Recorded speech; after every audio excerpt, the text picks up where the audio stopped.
to a kiyaye Allah wa yuhadhdhirukumullahu nafsa. Allah yana tsoratar da ku kansa, ku kiyaye shi.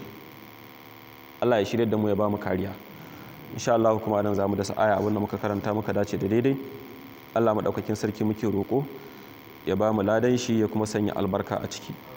Abinda yake na kuskure kuma Allah ta'ala ya gafarta mana ya mantar da kuskuren cikin zukatanmu. Muna roƙon Allah madaukakin sarki ya nuna mana gaskiya mu fahimce ta kuma ba mu ikon aiki da ita. Muna roƙon Allah madaukakin sarki ya bayyana mana da ƙarya mu gane ta mu fahimce ta kuma ba mu ikon guje mata. Muna roƙon Allah subhanahu wata'ala wannan zabe da muke fuskanta Allah ta'ala ya taimake mu wajen zaɓin shugabanni na gari. Kuma muna tunatar da mu duka junanmu duka ƙuri'a ba dangwalawa ya wuce bane, hatsarinta yana da yawa. Duk wanda da gangan da saninsa ya ɗauki ƙuri'ansa ya dangwala wa mutumin da ya san ba mutumin kirki ba ne, ko ya dangwala ma wani dan abin da zai samu, to na farko a duniyance shine duk barnan da wannan wanda ka zaɓen ya aikata tare da kai za a raba laifin. Duk abin da ya aikata na barna kun yi tarayya da shi, domin da gudumawan kai ga wannan kujerar. Fitina na biyu shine ka zaɓe shi don buƙatan kanka. Cikin mutanen da suka fi kowa fuskantar matsala ranar alkiyama, wanda Allah ba zai kula su ba, ba zai tsarkake su ba, kuma ya musu tanadin azaba mai raɗaɗi. Daga cikinsu manzo Allah ya ce akwai mutumin da ya goyi bayan wani shugaba saboda wata bukata ta duniya. Don haka ina mana wasiya da wannan hadisi na manzan Allah sallallahu alaihi wa sallama. Ina tunatar da mu ayoyin da muka karanta a nan a tafsirin da muke yi.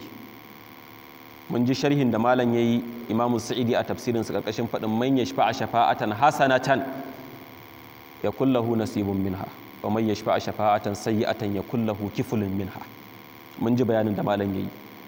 Duk abin da ka sanya gudumawanka a ciki da goyen baya, in abin mai kyau ne, to alherin da aka shuka a ciki kana da lada rabonka a ciki.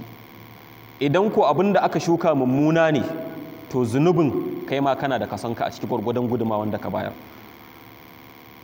To ina mana wasiya da wannan aya da wancan hadisi, mu yi taka tsantsan tun daga yanzu ka fara istighfari, saboda in akwai zunuban da kai wa Allah ne yasa ka kasa gane ma waye ya kamata a zaɓe shi, to tun yanzu ka fara tuba kana istighfari. Kafin ranar zaɓe ka yi istikhara, kafin ka je ka dangwala. In ka ƙi saboda abin da za ka samu, ko ka ɓata ma wani rai, ko ƙinka da wani, ko wata matsala ta daban, wallahi in ka tallata wani mummuna ko ka zaɓi wani mummuna don wata manufa ba na addini ba, wallahi za ka ɗanɗana kuɗanka. Abin ba zai maka kyau ba in ku kaɗu da Allah. Da haka mu ji tsoron Allah, mu yi taka tsantsan. Allah ya ba mu ikon kiyayewa.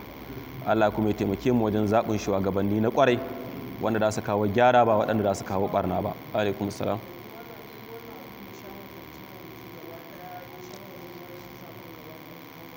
Ƙin yin zaɓen shi ma wani matsalar ne. Gara ka yi lokaci tana nan da za ka yi bincike. Kowanne akwai wanda yana kusa da, akwai kujerun da kusa da kai suke. Hanyar da za ka yi bincike ka gano waye mutumin kirki a ciki yana da sauƙi. Akwai kujerun da sun yi nisa, tun da sun yi nesa da kai, amma kowa yana da wani rekod ɗin da wani matsayi da ya taɓa, wata dama da ya taɓa samu a baya. Sai ka auna da wannan, sai kuma ka dubi mutanen da suke tallata shi da wace manufa suke tallata shi, wasu kwalitis suke faɗa a kansa. Sai ka ga shin a cikin maganganunsa da abubuwan da ka sani a baya ake faɗa a kan shi a baya, da gaske ne yana da wannan kwalitis ɗin. Shi ma wancan haka, sai ka auna, sai ka ga wanne ne ya fi dama-dama. Domin yanzu misali in ka ce takarar shugaban ƙasa, ba shi ne ya fi girma ba kuma shi ya fi muhimmanci. Yanzu dukkansu inda ka auna su a ma'auni na addini, kowa ka kalli kwalitinsa, za ka yi kwandemin ɗinsu. Na ta faɗi wannan tun a hudu ba a baya. Har zagi na sun yi, har a Facebook na gani zagin da suke mu. Dukkan in ka auna su mutum uku da ake ganin su na gaba-gaba, 'yan takarar shugaban ƙasa, dukkansu inda ka auna su ne a ƙashin kansu ta fuskan addini, da aka yi kwandemin ɗinsu. to amma kuma akwai wanda aka zaɓa bayan su babu wani bayan su ɗin dai su ne in takarar inda ba Allah ya kashe wani bane kafin ranar zaɓe to sai ka duba ka ga waye ya fi dama ta fuskan addini saboda ana shigo da ɓangaranci da ƙabilanci da kaza da kaza da kaza da yawa a cikin abu ba wannan shine ba abin da zaka duba ba addini zaka duba wanne ne yake da mutanen da suke jikin shi kusa da shi waɗanda za su in aka kalli na wannan aka kalli na wannan nawaye suka fi dama ta fuskan addini tunda dole duk wanda mutum ya yi kamfen da mutane wanda suka taimaka masa da su ake yin gwamnati to su waye nashi suka fi dama